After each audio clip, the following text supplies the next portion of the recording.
kama ni Ramadhani ni sunna, funga wewe mwenyewe. Si unaweza kuishi bila mimi?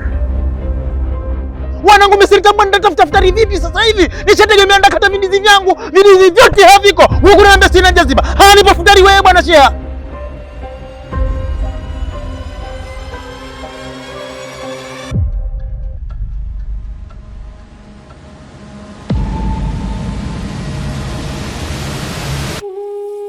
Sasa hayo yakakumuonyeshia kwangu mimi.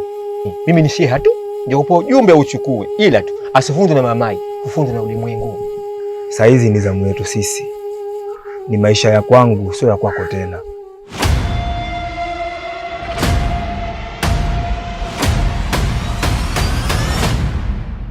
Kila jema ambalo unalifanya leo, faida yake utakuja kuiona kesho, siku ya hukumu.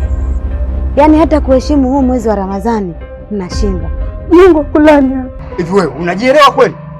Mwezi huu mwaka mara moja tu mnashindwa kuvumilia kweli? Usipoziba ufa utajenga ukuta. Sitokubali mdogo wangu adhalilishwe hivi hivi, alafu mimi bado ningali hai. Kesho sisi ndio kusema nini kwa Mwenyezi Mungu? Kafiri mmoja wewe. Naomba unisamehe kwa yote yaliyotokezea.